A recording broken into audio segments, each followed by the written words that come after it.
On today's episode, we'll be talking about a dog that can see spirits, a grandfather's ghost, and a skeptic's encounter. These stories and more on this edition of Paranormal Mysteries.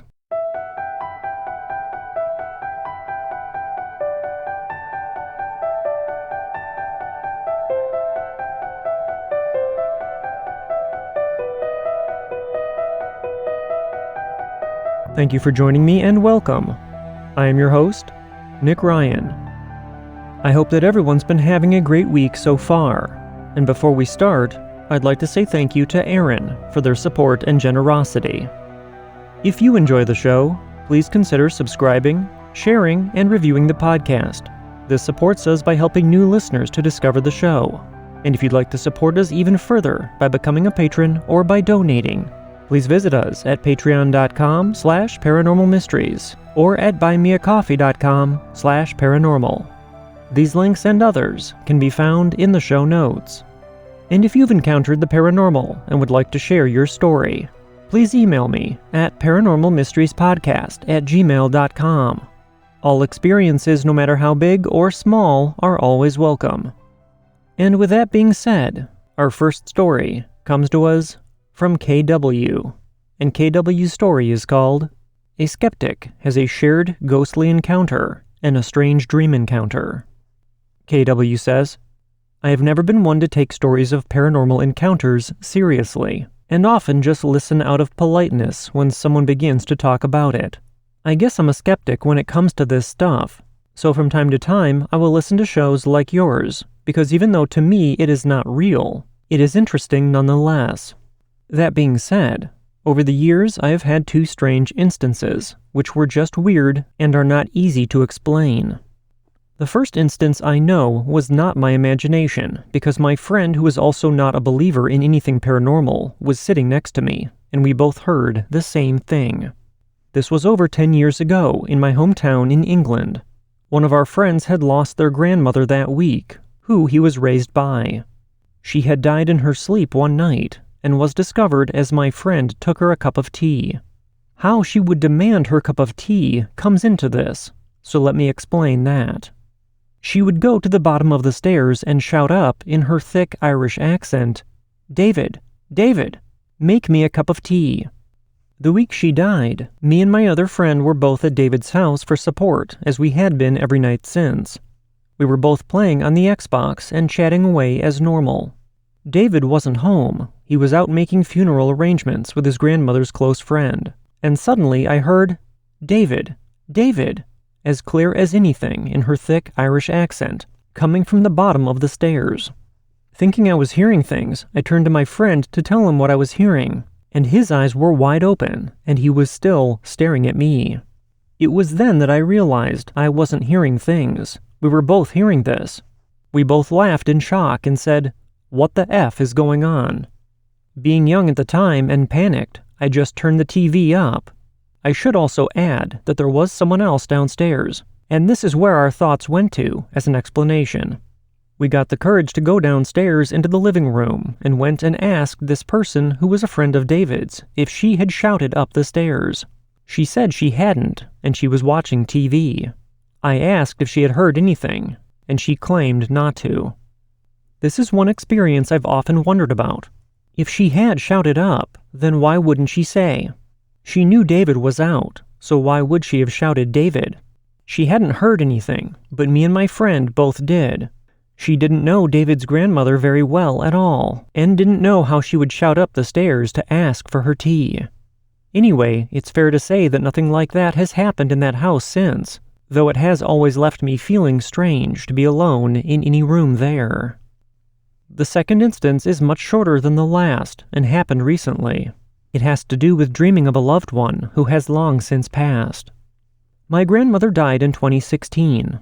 I was living in Taiwan at the time, and though I tried to make it home in time to see her, she died sooner than expected. About 5 to 6 months ago, I was dreaming about her and having a conversation with her.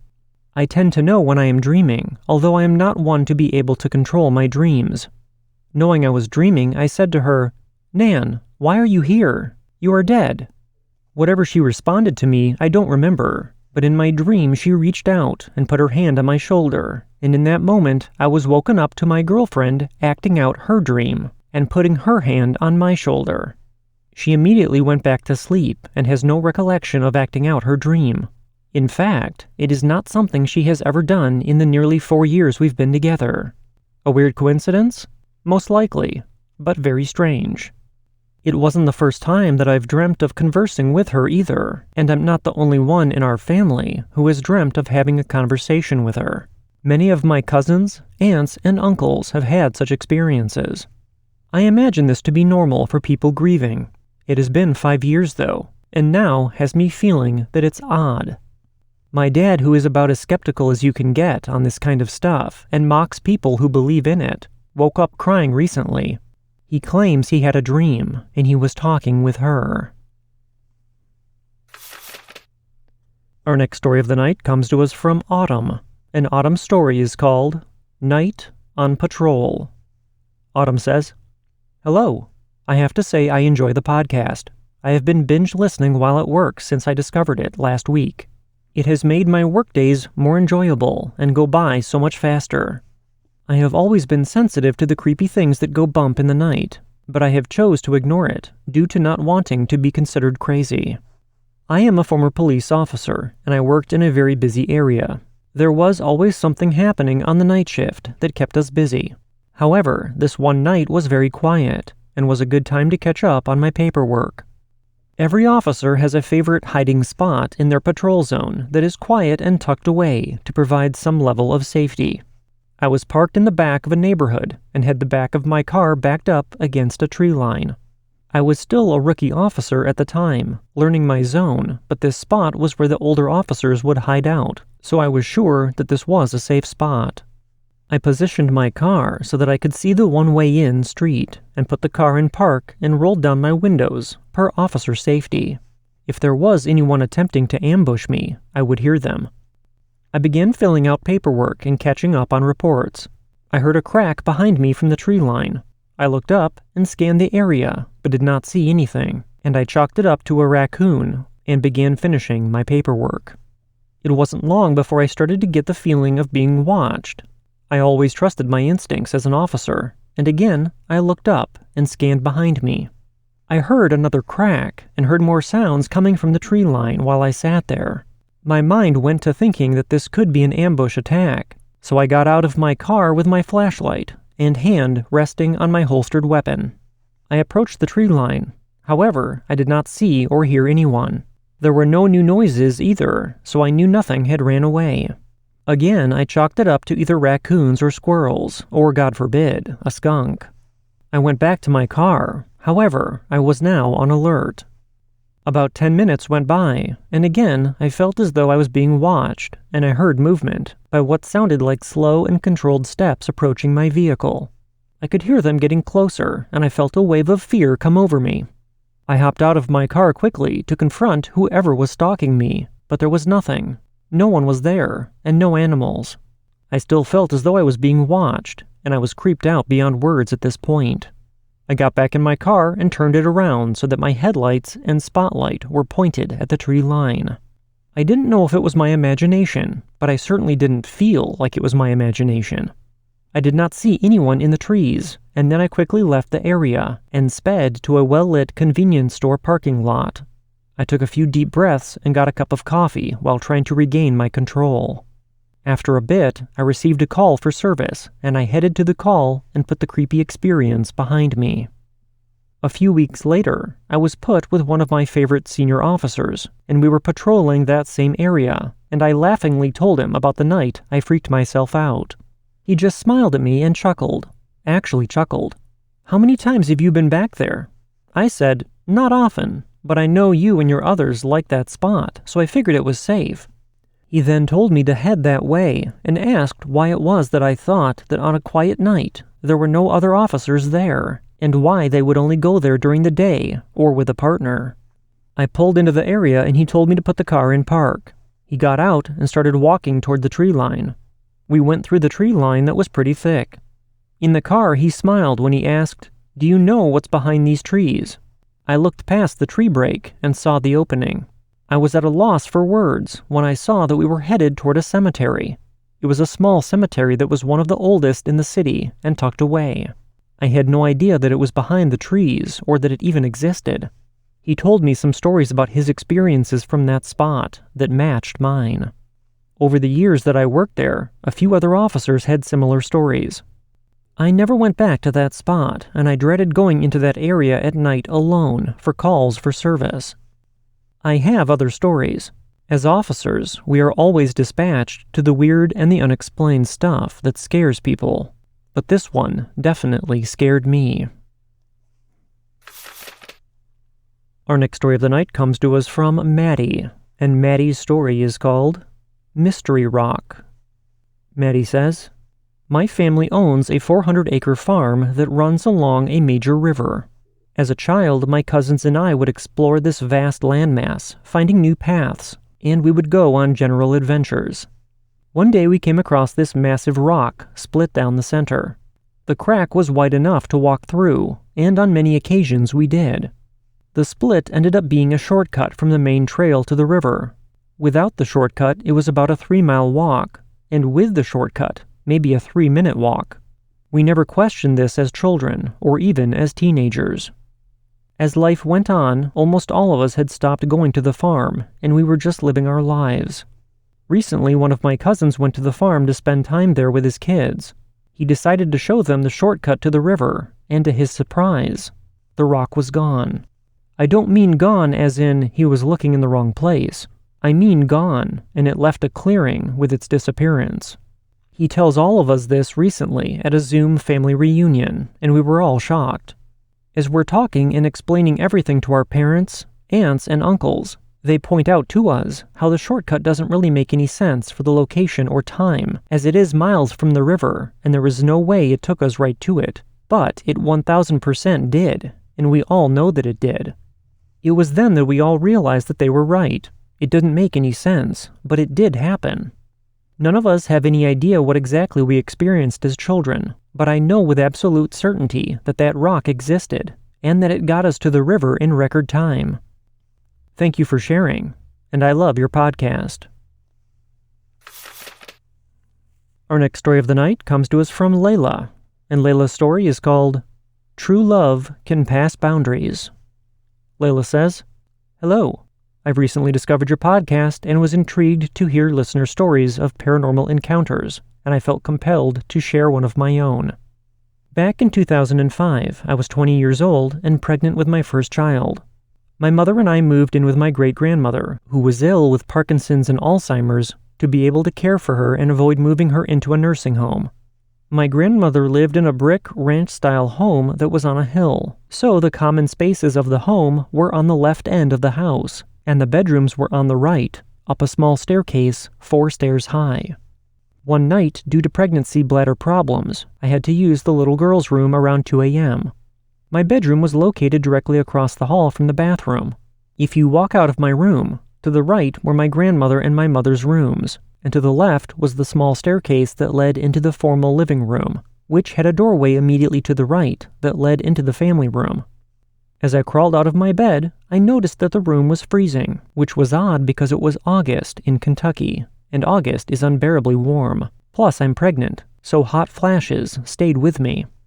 I went to leave my bedroom and head across the hall to the bathroom when, for some reason, I decided to glance to my left down the stairs. There was a man standing there. He wasn't standing there as if he were an intruder, and in my mind I knew that.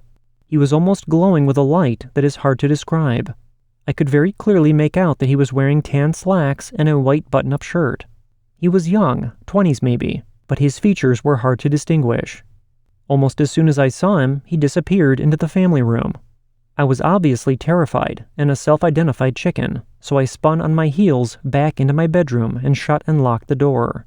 I held my bladder and dozed off the rest of the night. The next morning, I was in the kitchen telling my mother what had happened, and my grandmother was in her recliner in the family room, which is connected to the kitchen, and she was watching the news. She overheard our conversation and asked me to sit and talk with her. I then began to explain what I thought I had seen, still not convinced that it was real, when she stopped me and said, "Yes, dear, I know who you saw." Now, like I said, my grandmother had Alzheimer's, so at first I wasn't sure if she was lucid, but what she said next chilled me to the bone. "You saw Tubby, child." Tubby was my great-grandfather, and he had passed away more than a decade before. I said, "Ma, you know that Tubby isn't with us anymore," to which she replied, "Oh, yes, he is. He visits me often. He sits right there on the sofa and keeps me company while you and your mother work. We laugh and reminisce of our glory days, camping at the lake, and raising our girls, and all of the wonderful time we spent together, and he looks just as he did the day that I met him. A handsome young man, always dressed in his crisp linen shirt. Don't be scared, child. Your grandfather would never hurt you." I was speechless. My mother, who had heard the entire conversation, had to pick her jaw off the floor. After that night, I never saw Tubby again. I wasn't scared either, but sure enough, every so often I would return home from work to my grandmother filling me in on the conversations that she had had with Tubby. Eventually, my grandmother's condition took a turn for the worse, and she passed away. But I couldn't be too sad. I knew that Tubby was there by her side to take her with him to the other side. I guess true love really doesn't have any barriers. I hope you enjoyed my experience. I have more to share, and will send you those on a later date. I look forward to hearing more from your podcast. You have a forever fan in me. Sincerely, Layla. Our next story of the night comes to us from Elizabeth, and Elizabeth's story is called Dog Sees Ghost. Elizabeth says, "I have been listening to your podcast for some time now and would love to share. Ever since I was young, I have always been sensitive to paranormal things I could never explain. When I was in 5th grade, my family moved to a pretty old house that was built in the 1920s that I always hated from the moment I laid eyes on it. I don't know why, I just did. It wasn't until I entered middle school 1 year after moving in that I began to experience many strange things in the house, and it would for some reason target me. One major thing that happened was when I came home from school and it was only my mother and I in the house. She was in the bathroom cleaning it, and I was hungry, so I went into the kitchen to make myself a sandwich. I had my dog with me, and one thing you need to know is that my dog absolutely never growls. He will bark, but not growl. At the time, my dog was about 7 years old, and I have never heard him growl in his whole life. So as I'm in the kitchen grabbing my bread, my dog suddenly begins to growl in the direction of the garage door. We always kept the door to the garage open so we could see inside of it. Now, this absolutely stopped me in my tracks, and I was frozen. My dog kept growling in the direction of the garage, and I began to freak out. So as I'm frozen, incapable of moving, I try to call my mom to come from the bathroom, but being across the house, she couldn't hear me. I am staring at the inside of the garage the whole time, just frozen, and suddenly I see a shadow of a man walk by, and as soon as the shadow went away, my dog stopped growling and left. I was mortified and immediately ran to my mother to tell her what had just happened. Now, I know for a fact that it wasn't someone playing a joke on me, because my brother was still in school at the time, and my father was still at work. None of them could have been home, and I know that it was impossible for my mother to do anything of this sort, considering where in the house she was. There was literally no explanation to this event, and to this day, I still have not heard my dog growl again. Much more happened to me in that house, but that's for another post. Our next listener story comes to us from Brett, and Brett's story is called Paranormal and Just Plain Weird. Brett says, "Dear Nick, I'm new to your podcast. My wife stumbled upon it when we were traveling for my work. I work in the gas and oil industry, more specifically, propane and diesel. This is relevant because of my experiences. I work for the family business with my father in central Nebraska, more specifically, the rural area. My father has always been a believer in extraterrestrials and the paranormal, so needless to say, I believe him when he talks about his experiences. This is the first experience. My father has always told me about some of the unexplained experiences he's had while on the job, most of which happen at a single address. This is a couple of his experiences, plus one of mine. The home was founded in the late 1880s, and the home has been owned by the same family in some way through the years. One day while performing a service call while doing the propane route in the area, my father was in this home by himself as the owner was at work. He had to shut the gas off, and while relighting the appliances, things got weird. The hot water heater always gave him fits when it came to relighting it. It was inconveniently placed in the main floor bathroom. While he was laying on his side trying to relight said water heater, a single piece of toilet paper came falling down like a feather and landed next to him. Mind you, this water heater was in a small closet, just big enough for the heater itself. Shrugging it off, he got up after lighting it and noticed that the roll of toilet paper had been completely rolled out, as if someone spun it to empty it. Not thinking, he quickly wound the toilet paper back up, packed his things, and made his way back to the truck. He got in, released the parking brake, and was about to leave when the truck suddenly shut off, as if the key was turned off. He thought, well, that's weird, because the truck had never done that before, and has yet to do it ever since. He tried several times to start the truck. Frustrated, he shouted, "Come on, guys, I got a lot to do today. Let me go back to work." And it was at that very second that the truck started, and he drove away. This is the second experience. This was my first ever time going to this home in October of 2020. The homeowner was having an issue with a small heater in the upstairs of the home, so my father and I went to go get it going for her. After trying various things for an hour, we decided to unhook the heater and take it to our shop to work on, and my dad had me go out to my service truck to get a cap to close off the gas line. As I came back in, to my surprise, my dad said he got it to light. Apparently, as I left the house, literally as I crossed the threshold and the screen door shut, the pilot light lit without a hitch, as if there was no problem at all. We joked that that was my initiation to the house, and the gentleman that still hangs out there. Later on, my wife went with me, as she is a very open-minded person. She got the vibe of a man who loved to play jokes, and she even saw him, and described the man or spirit to a T. I have more stories to share, but this will be a start to keep things short. Love the show, and keep up the great work. As tonight's edition of Paranormal Mysteries comes to a close, I'd like to thank all of you for tuning in, and a special thank you goes out to KW, Autumn, Maddie, Layla, Elizabeth, and Brett for sharing their experiences. If you've witnessed something that you can't explain, please contact me at paranormalmysteriespodcast@gmail.com or visit paranormalmysteriespodcast.com and click on the Tell Your Story link. All of our contact information can be found in the show notes. Until next time, I hope you all have a safe and healthy rest of the week, and we'll see you back here on Friday as we uncover more strange experiences involving paranormal mysteries.